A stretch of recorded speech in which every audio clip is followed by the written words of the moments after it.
الحمد للہ وحدہ لا شریک لہ والصلاة والسلام علی من لا نبی بعد اما بعد۔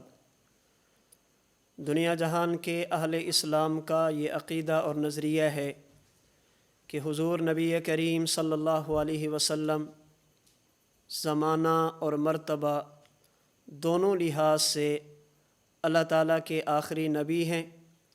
حضور صلی اللہ علیہ وسلم پر اللہ تعالیٰ نے سلسلہ نبوت کو کامل اور مکمل فرما دیا۔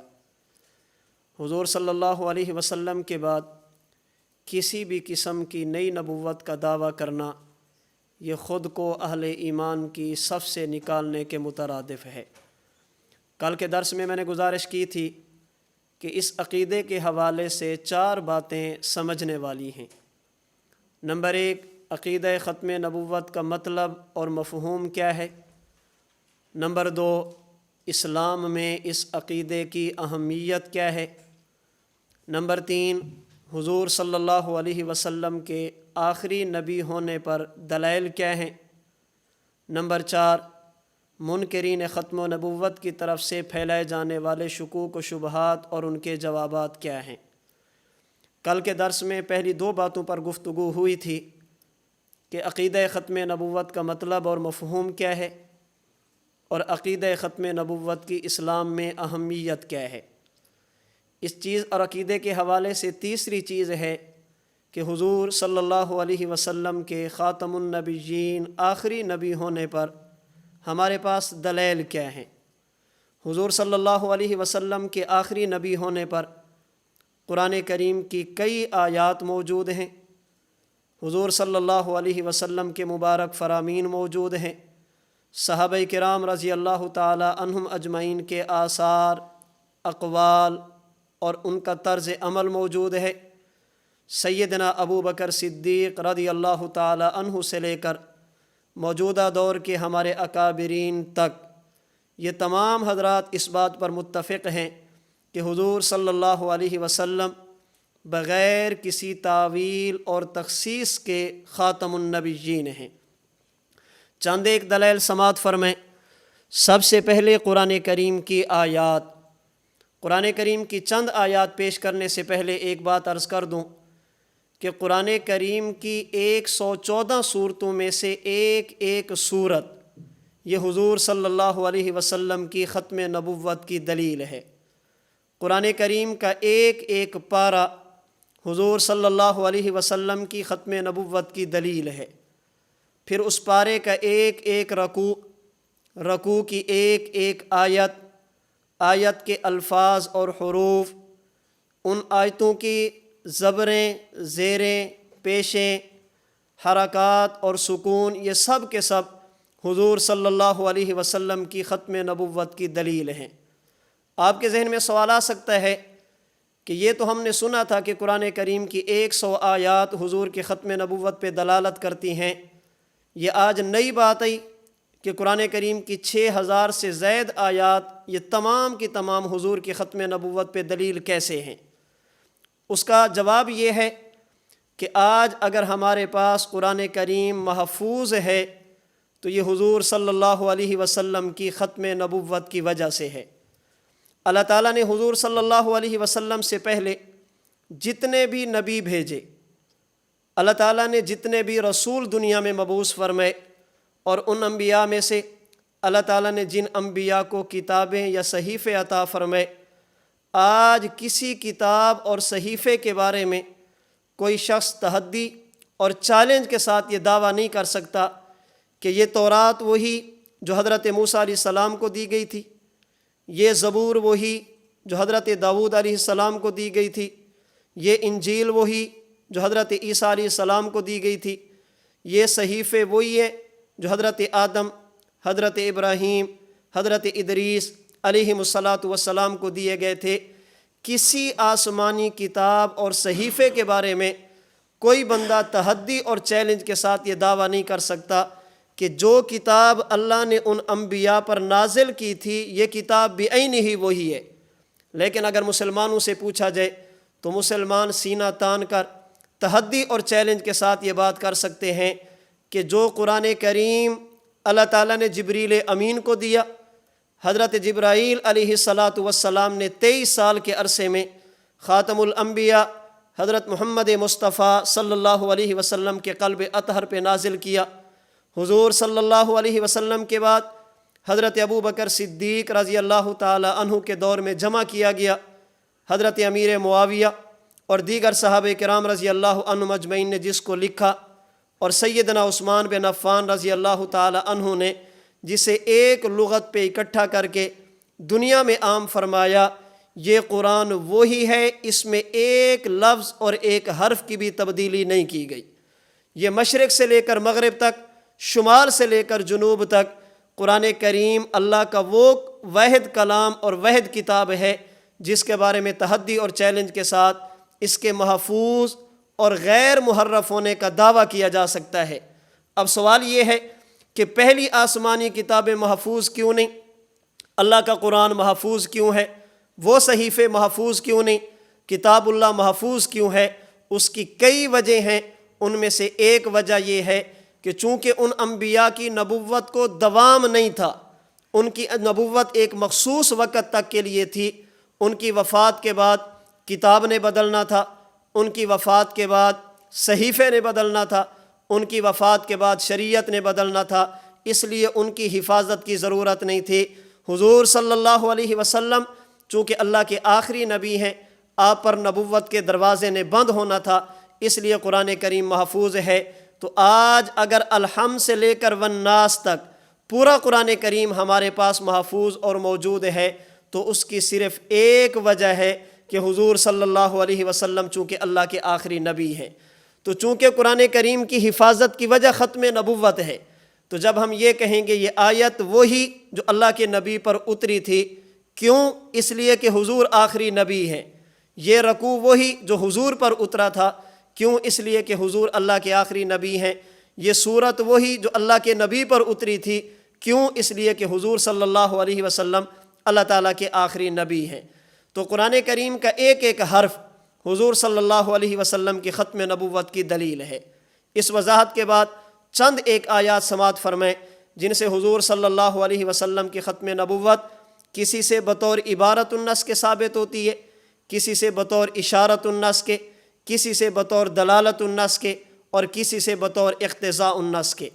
سب سے پہلی آیت قرآن کریم کی متعدد آیات میں اللہ تعالیٰ نے اہل ایمان کی علامات بیان کرتے ہوئے، کامیاب جماعت کی صفات کا تذکرہ کرتے ہوئے، قرآن کریم کی متعدد آیات میں اللہ تعالیٰ نے حضور صلی اللہ علیہ وسلم کو تسلی دیتے ہوئے، قرآن کریم کی متعدد آیات میں مشرکین اور منکرین کی طرف سے شبہات کے جواب دینے کے لیے اللہ تعالیٰ نے ایک طرز اختیار فرمایا۔ اللہ تعالیٰ فرماتے ہیں، اے پیغمبر، مومن وہ ہیں جو اس وحی پر ایمان لاتے ہیں جو آپ پر اتاری گئی، اور اس وحی پر بھی ایمان لاتے ہیں جو آپ سے پہلے دیگر انبیاء پر نازل کی گئی۔ اے پیغمبر، پریشان ہونے کی ضرورت نہیں، یہ تکذیب کا سلسلہ آپ کے ساتھ نہیں ہے، پہلے انبیاء کے ساتھ بھی تھا۔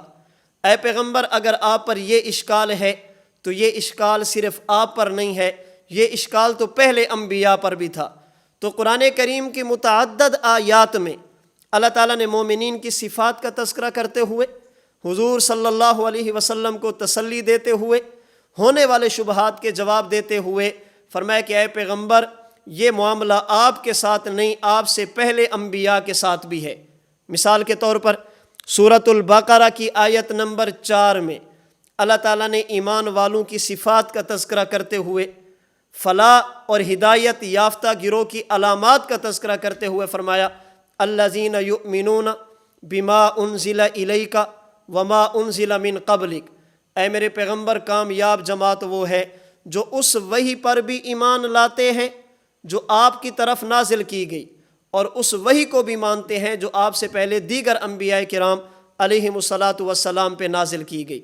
قرآن کریم کا پارہ نمبر 4 سورۃ آل عمران کی آیت نمبر 184 میں اہل کتاب کی طرف سے ہونے والے شبہات اور منہ مانگے معجزات کے جواب میں اللہ فرماتے ہیں، فَإِن كَذَّبُوكَ فَقَدْ كُذِّبَ رُسُلٌ مِّن قَبْلِكَ۔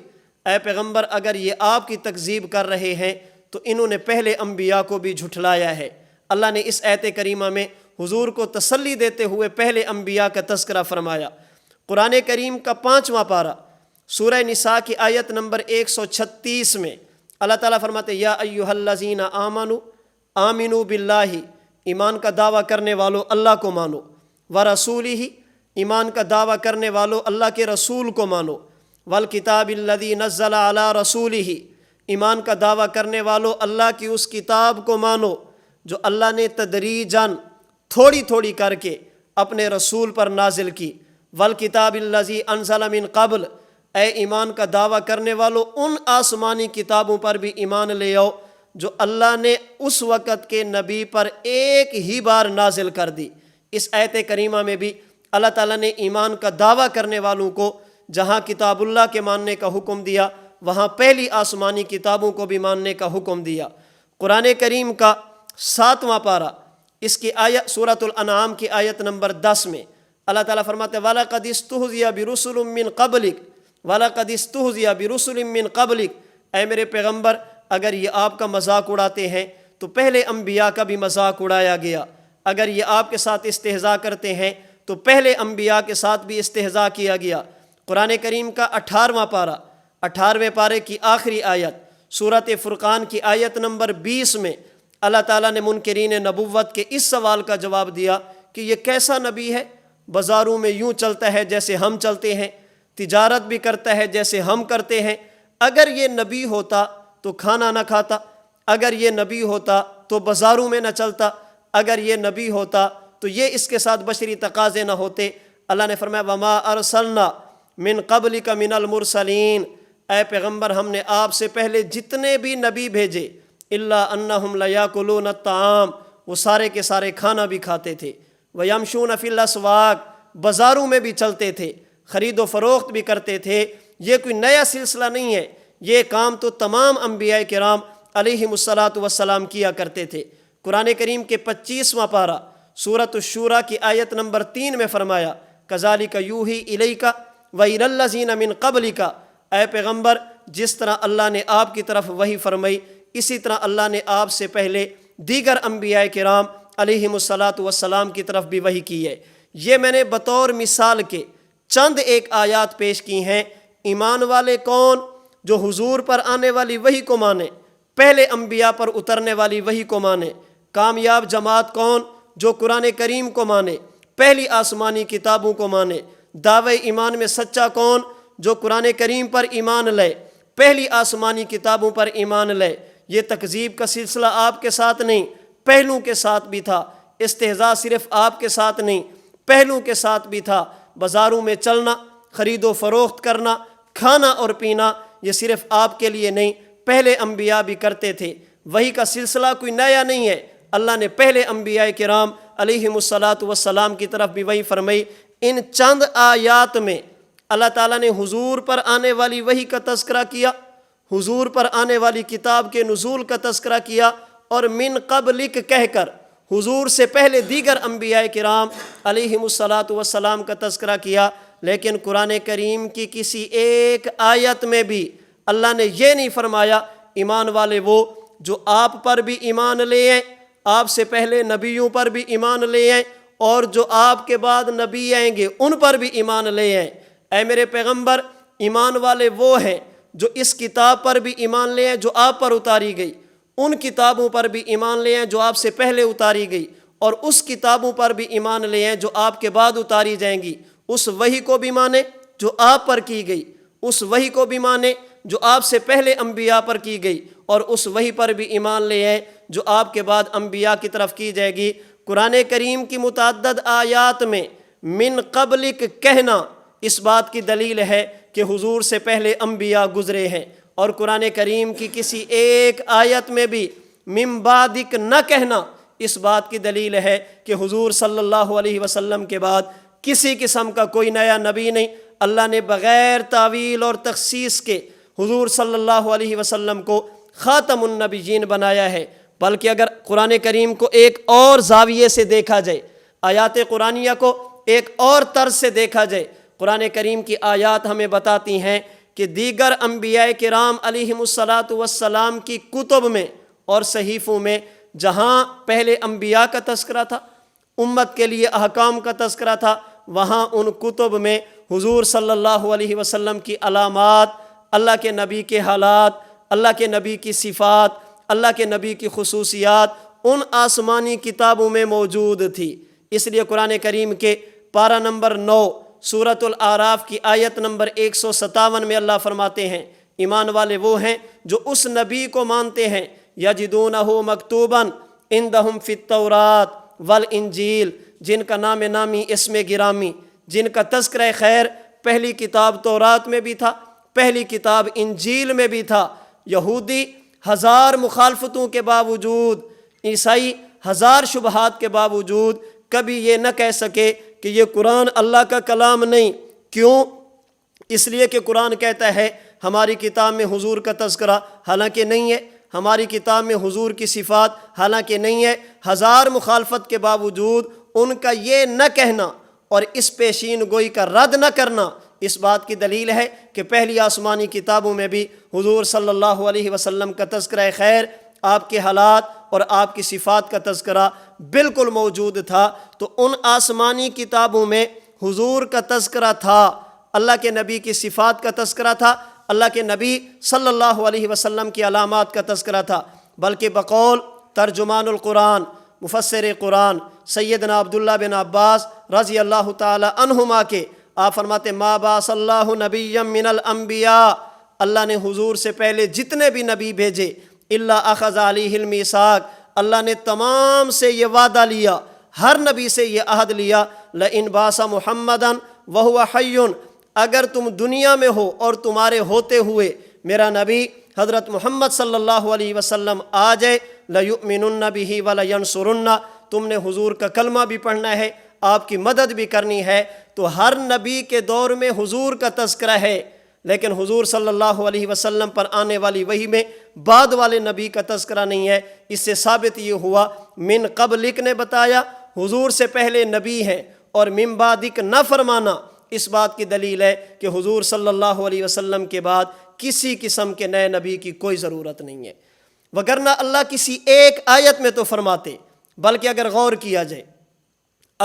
کیا جائے اسلامی عقائد کو دیکھا جائے، متکلمین کے کلام کو دیکھا جائے، من قبلک کا تذکرہ اتنا ضروری نہیں جتنا من بعدک کا تذکرہ ضروری ہے۔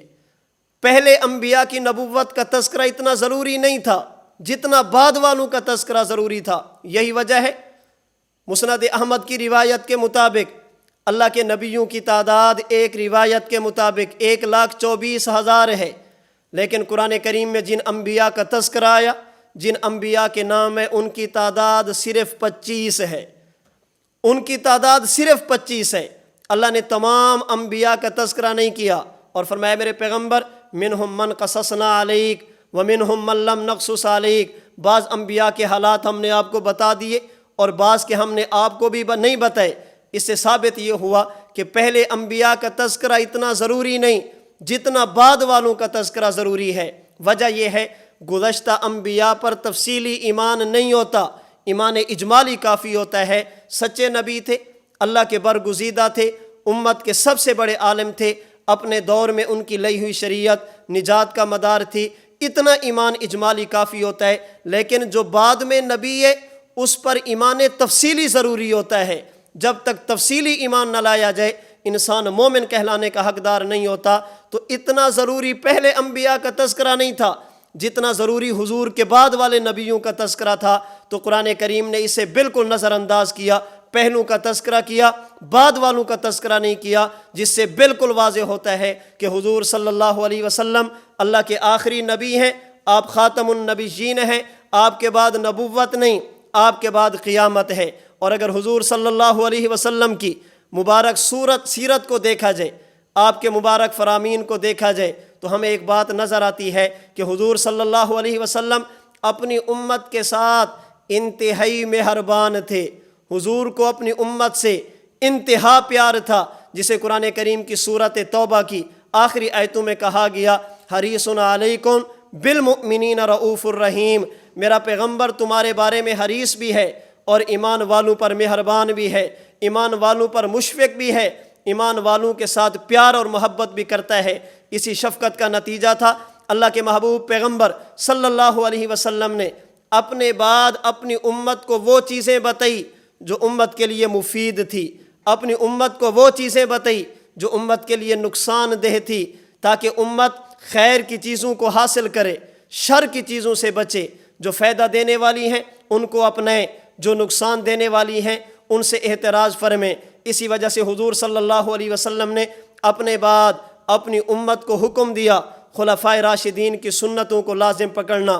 حضرت ابوبکر صدیق، حضرت عمر بن خطاب، حضرت عثمان بن عفان، حضرت علی المرتضیٰ، ان کی سنتوں کو لازم پکڑنا، صحابہ کرام رضی اللہ تعالی عنہم اجمعین کے نقش قدم پہ چلنا، صحابہ کرام کو اپنا مقتدا، اپنا پیشوا، اپنا رہنما بنانا۔ اللہ کے نبی نے بتایا اگر کوئی ایسا مسئلہ پیش آ جائے جس کا حل قرآن و سنت میں واضح طور پر نہ ہو تو شاورون الفقہا، فقہا کے دروازے پر جانا، ان سے اپنے مسائل کو حل کروانا۔ حضرت امام محمد مہدی آئیں گے، نام کیا ہوگا، والد کا نام کیا ہوگا، پیدا ہوں گے کتنی عمر میں جا کر لوگ ان کو پہچانیں گے، خلافت کا نظام قائم کریں گے۔ حضرت عیسیٰ علیہ السلام کے بارے میں بتایا آسمان سے نازل ہوں گے، یہودیت عیسیت کو ختم کریں گے، اسلام کو دنیا میں غالب فرمائیں گے، نکاح فرمائیں گے، اولاد ہوگی، دنیا میں اسلام کا علم بلند کرتے ہوئے میرے روضے پہ آئیں گے، آ کر سلام کریں گے، میں محمد جواب بھی دوں گا۔ وفات ہوگی، مسلمان جنازہ پڑھیں گے، روضے کے اندر میرے ساتھ ان کو دفن کیا جائے گا۔ اللہ کے نبی نے بتایا، اور بقول ابن حجر مکی ہیثمی شافعی کے، بقول علامہ جلال الدین سیوطی شافعی کے، اور بقول مسند الہند حضرت شاہ ولی اللہ محدث دہلوی رحمۃ اللہ علیہ حنفی کے، اور بقول نواب صدیق حسن خان اہل حدیث غیر مقلد کے، امام الانبیاء صلی اللہ علیہ وسلم نے اپنی متعدد احادیث میں مختلف الفاظ کے ساتھ سراج الامہ حضرت امام اعظم امام ابو حنیفہ نعمان بن ثابت رحمۃ اللہ علیہ کی پیشین گوئی دی۔ تو اللہ کے نبی نے دجال کا تذکرہ فرمایا، یجوج مجوج کا تذکرہ فرمایا، قیامت تک جو چیزیں خیر کی تھی بڑی بڑی چیزوں کا تذکرہ فرمایا، شر کی تھی ان کا بھی تذکرہ فرمایا، تاکہ امت خیر کو حاصل کرے، شر سے بچ جائے۔ لیکن اللہ کے محبوب پیغمبر نے اپنے بعد کسی بھی نئے نبی کی نبوت کا تذکرہ نہیں کیا۔ اگر حضور کے بعد کوئی نیا نبی ہوتا، اللہ کے نبی کسی ایک حدیث میں تو بتا دیتے، رحمت کا تقاضا یہ تھا، حضور بتاتے، جیسے دیگر چیزیں بتائی، شفقت کا تقاضا یہ تھا، اللہ کے نبی بتاتے، جیسے دیگر چیزیں بتائی ہیں۔ حضور کا حضرت عیسیٰ کے بارے میں خبر دینا، حضرت امام محمد مہدی کے بارے میں بتانا، حضور صلی اللہ علیہ وسلم کا فقہا کے دروازے پر جانے کا حکم دینا، علماء کو انبیاء کا وارث کہنا، دجال اور یاجوج مجوج کا تذکرہ کرنا، اس کا مطلب یہ ہے یہ ساری چیزیں ہوں گی۔ اور حضور صلی اللہ علیہ وسلم کا اپنے بعد کسی نئے نبی کا تذکرہ نہ کرنا، یہ نہ فرمانا کہ میرے بعد نبی آئے گا اس کا کلمہ پڑھنا، اس کا مطلب یہ ہے حضور پر نبوت کا دروازہ بند ہے۔ اللہ کے نبی کے بعد کسی قسم کی نئی نبوت کا دروازہ نہیں کھلا۔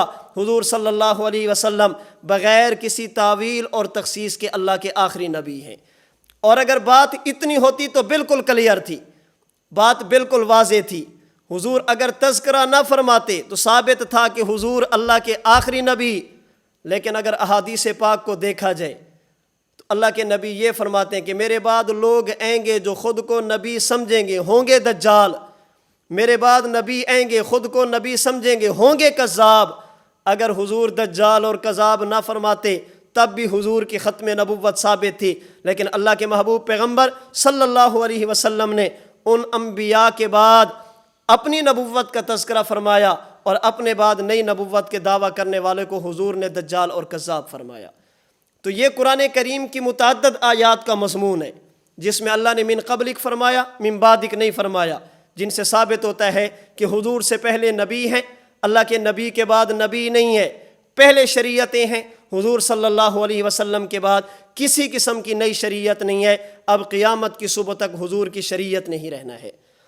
قرآن کریم کی دوسری آیت، چھٹا پارہ، سورۃ المائدہ کی آیت نمبر 3، اللہ رب العزت فرماتے ہیں الیوم اکملت لکم دینکم وَأَتْمَمْتُ عَلَيْكُمْ نِعْمَتِي وَرَضِيتُ لَكُمُ الْإِسْلَامَ دِينًا۔ فرمائے اے ایمان والو، آج میں نے تمہارے لیے تمہارے دین کو مکمل کر دیا۔ وَأَتْمَمْتُ عَلَيْكُمْ نِعْمَتِي، آج میں نے اپنی نعمت تم پر تمام کر دی۔ وَرَضِيتُ لَكُمُ الْإِسْلَامَ دِينًا، اور میں نے اسلام کو بطور دین کے تمہارے لیے پسند فرما دیا۔ اس آیت کریمہ میں اللہ تعالیٰ نے حضور صلی اللہ علیہ وسلم کے واسطے سے، حضور کے توسل اور وسیلے سے اس امت کے لیے تکمیل دین والی نعمت کو ذکر فرمایا کہ ہم نے دین کو کامل فرما دیا۔ جب دین کامل ہو گیا تو اب نبی کی ضرورت کیا ہے؟ نبی تو آتا ہی اس لیے ہے تاکہ اللہ سے دین لے۔ جب دین کی تکمیل ہو گئی اب کسی قسم کے نئے نبی کی ضرورت نہیں ہے۔ اگر اللہ اکملت لکم دینکم فرما دیتے، آگے کچھ بھی نہ فرماتے، تب بھی حضور کی ختم نبوت ثابت تھی۔ لیکن میرے پیر و مرشد، مربی و شیخ، وسیلتی اللہ، استاد محترم، پیر طریقت حضرت مولانا محمد الیاس گھمن دامت برکاتہم العالیہ فرماتے ہیں، اللہ نے تکمیل کے بعد اتمام کا تذکرہ فرمایا۔ تکمیل اور اتمام میں فرق یہ ہے، جو چیز جس مقصد کے لیے بنائی جائے اگر وہ مقصد پورا ہو جائے اسے تکمیل کہتے ہیں، اور اس کے بعد کسی اور کی ضرورت نہ رہے اسے اتمام کہتے ہیں۔ اگر حضور تکمیل کا تذکرہ فرماتے، اللہ تکمیل کا تذکرہ فرماتے، بات تب بھی ثابت تھی، لیکن فرمایا اکملت لکم دینکم، جو دین اسلام سے مقصود تھا وہ میں نے سب پورا کر دیا، اس اسلام سے تمہاری ضرورتیں پوری ہوں گی۔ وَأَتْمَمْتُ عَلَيْكُمْ نِعْمَتِي، اور ایسا پورا فرمایا کہ اس کے بعد تمہیں کسی کے دروازے پر جانے کی ضرورت ہی نہیں ہے۔ تو فرمایا اکملت لکم دینکم، تو یہ آیت کریمہ بھی بتاتی ہے کہ حضور نبی کریم صلی اللہ علیہ وسلم بغیر کسی تعویل، بغیر کسی تخصیص کے اللہ تعالیٰ کے آخری نبی ہیں۔ حضور صلی اللہ علیہ وسلم کے بعد کسی قسم کی نئی نبوت کا دروازہ یہ نہیں کھولا جا سکتا۔ اللہ کے نبی خاتم النبیین حضور صلی اللہ علیہ وسلم اللہ کے آخری نبی ہیں۔ قرآن کریم کی تیسری آیت سورۃ الاعراف کی آیت نمبر 158، اللہ تعالیٰ فرماتے ہیں قل، اے میرے پیغمبر آپ اعلان فرما دیں، یا ایہا الناس، اے لوگو، انی رسول اللہ الیکم جمیعا، میں تم سب کی طرف اللہ کا نبی بنا کر بھیجا گیا۔ یہ آیت کریمہ بتاتی ہے کہ حضور صلی اللہ علیہ وسلم کی بعثت عام ہے۔ کائنات کا کوئی ذرہ جس طرح خدا کی ربوبیت سے باہر نہیں، حضور صلی اللہ علیہ وسلم کی نبوت اور ختم نبوت سے بھی باہر نہیں۔ انسانیت کا کوئی ایک فرد جیسے خدا کی ربوبیت سے باہر نہیں، حضور صلی اللہ علیہ وسلم کی نبوت سے بھی باہر نہیں۔ عالم جو بھی ہوگا ربوبیت اللہ کی ہوگی، نبوت حضور صلی اللہ علیہ وسلم کی ہوگی۔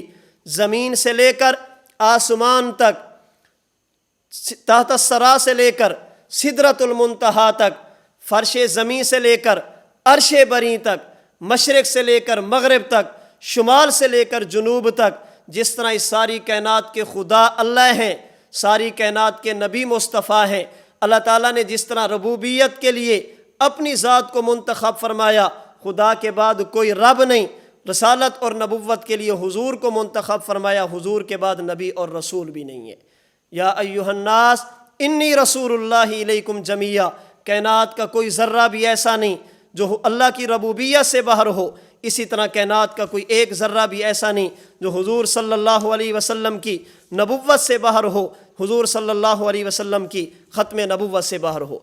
قرآن کریم کی چوتھی آیت پارہ نمبر 22 سورۃ الاحزاب کی آیت نمبر 45 اور 46 میں اللہ تعالیٰ فرماتے یا ایھا النبی، اے میرے پیغمبر، انا ارسلناک شاہدا، ہم نے آپ کو گواہ بنا کر بھیجا، ومبشرا، ماننے والوں کو جنت کی خوشخبری سنانے والا بنا کر بھیجا، ونذیرا، جو نہیں مانے گا اسے ڈرانے والا بنا کر بھیجا، وداعیا الی اللہ باذنی، اللہ کے حکم سے اللہ کی طرف بلانے والا بنا کر بھیجا، وسراجا منیرا، اے میرے پیغمبر ہم نے آپ کو روشن کرنے والا سراج بنا کر بھیجا۔ اس آیت، ان دو آیتوں میں اللہ تعالیٰ نے حضور صلی اللہ علیہ وسلم کی 5 صفات کا تذکرہ کیا۔ نمبر 1 شاہد آپ ہیں، نمبر 2 مبشر بھی آپ ہیں، نمبر 3 نذیر بھی آپ ہیں، نمبر 4 داعی بھی آپ ہیں، اور نمبر 5 سراجم منیرہ بھی آپ ہیں۔ ان 2 آیتوں سے حضور صلی اللہ علیہ وسلم کی ختم نبوت 2 طرح سے ثابت ہوتی ہے۔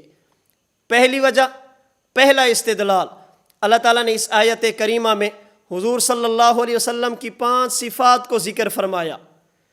علماء سیر نے لکھا حضور صلی اللہ علیہ وسلم سے پہلے یہ صفات انبیاء میں تقسیم تھی، کسی نبی کو ایک صفت دی گئی تو کسی کو دوسری، کسی کو تیسری دی گئی تو کسی کو چوتھی۔ یہ صفات انبیاء میں پھیلی ہوئی تھی، یہ صفات انبیاء میں تقسیم تھی۔ جب باری حضور کی آئی، اللہ نے تمام صفات کو حضور میں جمع فرما دیا، تمام صفات کو حضور میں اکٹھا فرما دیا کہ اب شاہد بھی آپ، مبشر بھی آپ، نذیر بھی آپ، داعی اللہ بھی آپ، سراجم منیرہ بھی آپ۔ یہ پہلے ان انبیاء میں صفات کو پھیلانا اور حضور میں اکٹھا کرنا، اس کی دلیل اس بات کی ہے کہ پہلے انبیاء کی نبوت کے بعد نبوت تھی، حضور کی نبوت کے بعد قیامت ہے۔ ان کے لیے صرف نبوت تھی، حضور صلی اللہ علیہ وسلم کے لیے نبوت بھی ہے، حضور صلی اللہ علیہ وسلم کے لیے ختم نبوت بھی ہے۔ ان صفات کو پہلے پھیلا دیا، اس کے بعد جمع فرما دیا۔ اگر حضور کے بعد بھی کسی نئے نبی نے آنا ہوتا، تمام صفات کو حضور کی ذات میں اکٹھا نہ کیا جاتا، تمام صفات کو حضور کی ذات میں جمع کرنا، اکٹھا کر دینا۔ دلیل اس بات کی ہے کہ جس طرح پہلے انبیاء کی نبوت کے بعد نبوت تھی، حضور کے بعد نہیں ہے، ان کے لیے صرف نبوت تھی، حضور کے لیے ختم نبوت ہے۔ تبھی تو صوفی، شاعر، محب خدا، محب مصطفیٰ حضرت مولانا عبد الرحمن جامی، جن کی وفات 898 ہجری میں ہے، وہ کہہ اٹھے کہ حسن یوسف دم عیسیٰ ید بیضا داری، آنچ خوبا ہما دارد تو تنہا داری۔ حضور پہلے انبیاء میں جتنے کمالات تھے اللہ نے آپ میں سارے اکٹھے فرما دیے، ان میں ایک ایک صفت تھی، آپ میں تمام صفات جمع ہو گئی۔ اور قاسم العلوم والخیرات، حجت الاسلام والمسلمین، دارالعلوم دیوبند کی اساس، دارالعلوم دیوبند کی اساس، صاحب تحذیر الناس حضرت مولانا محمد قاسم نانوتوی رحمۃ اللہ علیہ قصیدہ بہاریہ میں اسی عقیدے کو یوں بیان فرماتے ہیں کہ جہاں کے سارے کمالات ایک تجھ میں ہیں، تیرے کمال کسی میں نہیں مگر 2-4۔ یا رسول اللہ، تمام انبیاء کے اوصاف آپ میں اکٹھے ہیں، لیکن تمام انبیاء کے اوصاف آپ میں اکٹھے ہیں اور آپ کے اوصاف پھیلے ہوئے ہیں، کسی کو ایک ملا تو کسی کو دوسرا ملا۔ تو انبیاء کرام علیہم السلام میں ان صفات کو پھیلا دینا دلیل اس بات کی ہے، ان کے بعد نبی باقی ہے۔ حضور میں صفات کو جمع کر دینا، اکٹھا کر دینا دلیل اس بات کی ہے کہ حضور صلی اللہ علیہ وسلم اللہ کے آخری نبی ہیں، آپ میں تمام صفات اکٹھے ہیں۔ اس لیے ہمارے اکابر فرماتے ہیں، عشق رسول میں ایک جملہ کہا کرتے ہیں کہ اگر کوئی بندہ یہ چاہتا ہے کہ حضور صلی اللہ علیہ وسلم کی صفات، نبوت کے اوصاف کو انبیاء میں پھیلا ہوا دیکھے تو آدم سے لے کر عیسیٰ تک علیہم السلام تمام انبیاء کو دیکھ لے، اور حضرت آدم سے لے کر حضرت عیسیٰ تک ان تمام انبیاء کے کمالات اور صفات کو اگر کوئی بندہ ایک جگہ پہ اکٹھا دیکھنا چاہے تو حضور صلی اللہ علیہ وسلم کی مبارک ذات کو دیکھ لے۔ تو صفات کا اکٹھا ہونا دلیل اس بات کی ہے کہ نبوت حضور پر ختم ہے۔ دوسرا استدلال، اللہ تعالیٰ نے آیت کریمہ میں 46ویں آیت کے آخری 10 حروف میں حضور صلی اللہ علیہ وسلم کو اللہ نے سراجم منیرہ کہہ کر آسمان کے سورج کے ساتھ تشبیہ دی ہے۔ سراجم منیرہ کہہ کر آفتاب فلکیت کے ساتھ حضور کو تشبیہ دی ہے۔ علم بلاغت کا ضابطہ ہے، علم بلاغت کے مطابق جب کسی چیز کو کسی دوسری کے ساتھ تشبیہ دی جائے تو وہاں پر 3 چیزیں ہوا کرتی ہیں۔ نمبر 1 مشبہ، جسے تشبیہ دی جائے۔ نمبر 2 مشبہ بہ، جس کے ساتھ تشبیہ دی جائے۔ اور نمبر 3 وجہ تشبیہ، ایسی مشترک علت جو مشبہ اور مشبہ بہ دونوں میں پائی جائے۔ سمجھانے کے لیے مثال دیتا ہوں، آپ میں سے کوئی بندہ کہتا ہے ابو بکر کل اسدی، ابو بکر شیر کی طرح ہے۔ عمر کل اسدی، عمر شیر کی طرح ہے۔ عثمان کل اسدی، عثمان شیر کی طرح ہے۔ علی کل اسدی، علی شیر کی طرح ہے۔ جب آپ نے یہ کہا تو اس کا مطلب یہ ہے آپ نے ابو بکر کو شیر کے ساتھ تشبیہ دی ہے۔ اس میں ابو بکر مشبہ ہے، انہیں تشبیہ دی گئی، شیر مشبہ بھی ہے، شیر کے ساتھ تشبیہ دی گئی۔ سوال یہ ہے ابو بکر کو شیر کے ساتھ تشبیہ کیوں دی ہے؟ وہ کون سی علت ہے جو دونوں میں پائی جاتی ہے؟ آپ کہتے ہیں شجاعت، بہادری، جیسے شیر بہادر، ابو بکر بہادر، جیسے شیر میں شجاعت، عمر میں شجاعت۔ تو جب بھی کسی بندے کو یا کسی چیز کو دوسری کے ساتھ تشبیہ دی جائے، وہاں تین چیزیں ہوا کرتی ہیں۔ نمبر ایک مشبہ جسے تشبیہ دی جائے، نمبر دو مشبہ بھی جس کے ساتھ تشبیہ دی جائے، اور نمبر تین وجہ تشبیہ، وہ مشترک علت جو مشبہ اور مشبہ بھی دونوں میں پائی جائے۔ اس تناظر میں اگر دیکھا جائے، اللہ نے اس آیت کریمہ میں حضور صلی اللہ علیہ وسلم کو سراجم منیرہ کہہ کر سورج کے ساتھ تشبیہ دی۔ اس میں حضور مشبہ، سورج مشبہ بھی ہے۔ اب اس پر وجہ تشبیہ کیا ہے؟ اللہ نے حضور کو آفتاب فلکیت کے ساتھ، آسمان کے سورج کے ساتھ تشبیہ کیوں دی ہے؟ وجہ کیا ہے؟ اگر یہ وجہ تشبیہ سمجھ آئی، حضور کا مقام بھی سمجھ آئے گا، اللہ کے نبی پر نبوت کے اختتام اور ختم نبوت بھی سمجھ آئے گی۔ حکیم الاسلام قاری محمد طیب قاسمی رحمۃ اللہ علیہ اپنی کتاب آفتاب نبوت میں فرماتے ہیں، جس طرح رات کا اندھیرا چھا جائے، اس اندھیرے کو ختم کرنے کے لیے لوگ لائٹیں جلاتے ہیں، اس اندھیرے کو ختم کرنے کے لیے لوگ ستاروں سے مدد لیتے ہیں، ستاروں سے روشنی حاصل کر کے اندھیرے کو ختم کرنے کی کوشش کرتے ہیں۔ فرماتے ہیں کہ جب تک آسمان پہ اندھیرا ہو، ستارے ہوتے ہیں، ایک نہیں کئی ہوتے ہیں، ستارہ ایک نہیں ہوتا، کئی ہوتے ہیں، اور ہر علاقے میں ستارے مختلف ہوا کرتے ہیں۔ اگر لائٹیں جلانی پڑیں، کمرے میں لائٹ الگ جلائیں گے، صحن میں لائٹ الگ جلائیں گے، باہر روڈ پہ لائٹ الگ جلائیں گے، ہر جگہ کی اپنی اپنی لائٹ ہوا کرتی ہے۔ بالکل اسی طرح جب دنیا میں ظلمت کا اندھیرا، کفر اور شرک کا اندھیرا تھا، اللہ نے انبیاء کرام علیہم الصلاۃ والسلام کو ستارے بنا کر بھیجا۔ ہر ستارہ روشن تھا، ہر ستارہ رہنمائی کرنے والا تھا۔ لیکن جس طرح ستارے آتے تو ہیں لیکن بالکل اندھیرا ختم نہیں ہوتا، انسان کہتا ہے کوئی ایسی چیز ہونی چاہیے آسمان سے اندھیرا بالکل ختم ہو جائے، تو اللہ رب العزت ان ستاروں کے بعد پھر آسمان پہ سورج کو بھیجتے ہیں۔ جب سورج طلوع ہو جائے پھر وہ سورج ایک ہوتا ہے، اس کے ہوتے ہوئے کسی ستارے کی ضرورت نہیں ہوتی، اس کے ہوتے ہوئے کسی مصنوعی لائٹ کی ضرورت نہیں ہوتی، اس کے ہوتے ہوئے کسی چراغ کی ضرورت نہیں ہوتی۔ جب آفتاب فلکیت طلوع ہو پھر ستارے چلے جاتے ہیں، روشنی اتنی بڑھتی ہے کہ ایک ہی سورج زمین کے ایک ایک چپے کو، ایک ایک کونے کو روشن کر دیتا ہے، اور سورج کئی نہیں، سورج ایک ہی ہوتا ہے۔